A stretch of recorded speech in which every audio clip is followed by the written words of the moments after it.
Hey guys, welcome back to another video. Today we'll be reviewing Guardians of the Galaxy Volume 3. And this will be a spoiler-free review. We gonna talk spoilers soon, but you gotta check this movie out. Okay, let's complain about this movie. This movie is amazing. So, let's get the elephant out of the room. People gonna be uncomfortable. That's gonna be true. You're gonna be uncomfortable. This is by far the darkest MCU movie by a long shot. The only contender is Endgame, and Doctor Strange in the Multiverse of Madness wasn't that dark, but it did have horror elements, so I'll include that too.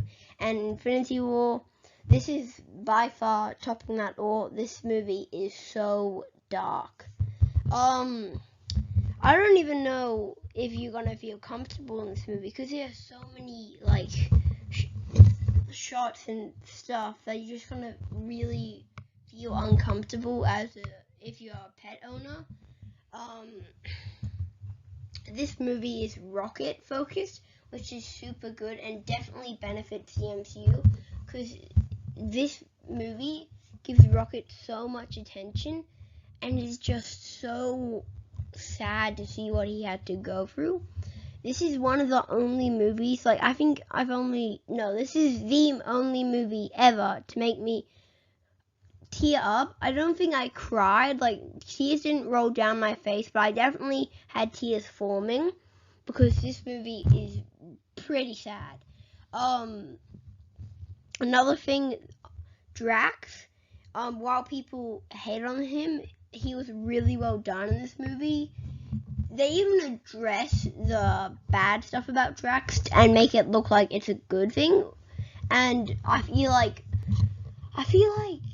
when you watch this movie, you're just gonna have an appreciation of the Guardians films. Like when you watch this movie, you'll definitely appreciate the Guardians films so much more.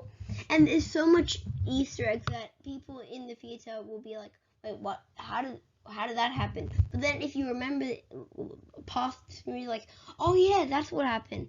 And I'll be completely honest, the opening scene, I was completely tense. I was so tense because James Gunn did an absolutely fantastic job with making me tense. I have no idea how he made a movie this good. Now, is it better than Infinity War and Endgame? It's a big question that everybody's been asking. There's been a big debate on it. Is it better than Infinity War? Is it better than Endgame? And I'm here to tell you, yes, it's better than both. This movie is so good. It's Spider-Man No Way Home level. I don't think I can put it there just yet because I have seen Spider-Man No Way Home 7 times.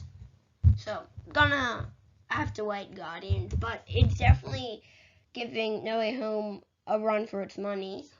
Also, I need to drop another Easter egg. I've seen Guardians 2 so many times, and my brother has seen Guardians 2 7 times. It's one of his most watched movies, probably because we were on a plane and he was bored, so he just kept watching the same movie, and it was a 13-hour flight, but still, he loves that movie, and he loved this movie, and I feel like this movie I don't have many flaws other than you definitely get uncomfortable in some scenes as a pet owner, because what Rocket has to go through is so heartbreaking, and then you just imagine your pet, and he's I can't say it, but one of Rocket's first things he does is just, oh my god.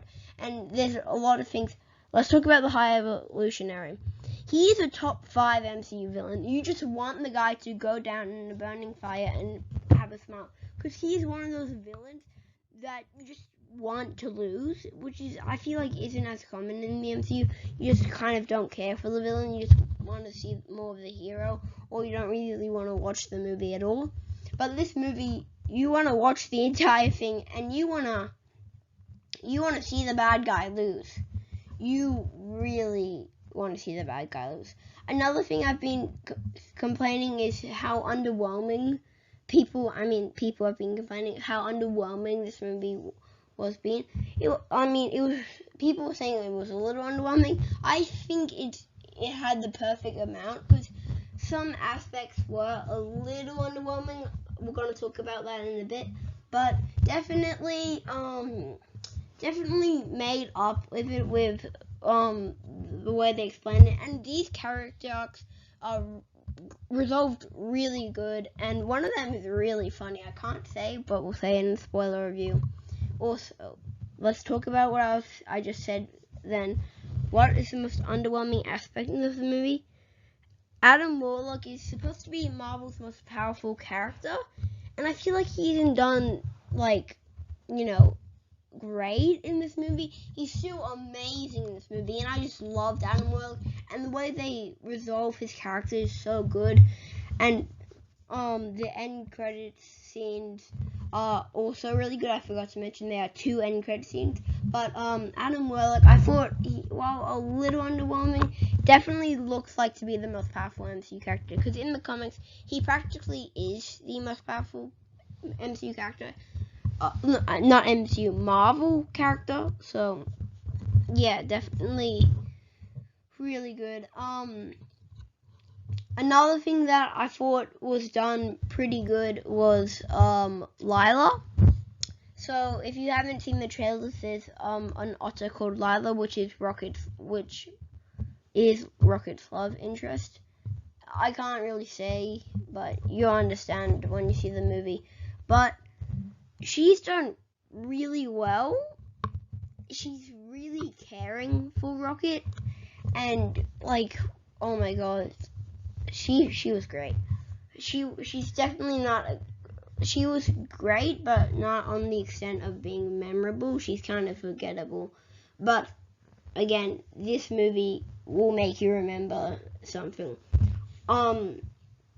And there's one scene that will make you just wanna, Rocket's backstory is so traumatizing. No wonder he's such a grouch. In the second movie, Peter Quill and Rocket kind of disagree on everything, but you can definitely understand what Rocket has to go through, and it makes Endgame look better because of the Rocket speech that he gave for. I think this movie just did the MCU justice. It's definitely a top 10. No, it's definitely a top 5 MCU movie. Top 3 for me. What you gotta remember is Avengers Endgame is my second favorite movie. So does that mean this is my second favorite movie? Not quite, because I haven't resolved it, but currently I do think it is better than Endgame, but I can't put it above it yet. It is better, but it's not on the extent of I can't put it above. I gotta just give it some time, and then it will definitely be better. Cosmo was amazing. He's a top 3 MCU character with Spider-Man and Hawkeye. Top 3, he's the best Guardian. Every time Cosmo was on screen, you were either laughing your head off or you were just begging to see more of him. I feel like the one thing that I didn't like, other than being a little uncomfortable, was that this movie kind of is a little fast-paced at the start, but definitely finds its footing. That's just a tiny nitpick, not that bad of a nitpick. Pretty tiny though.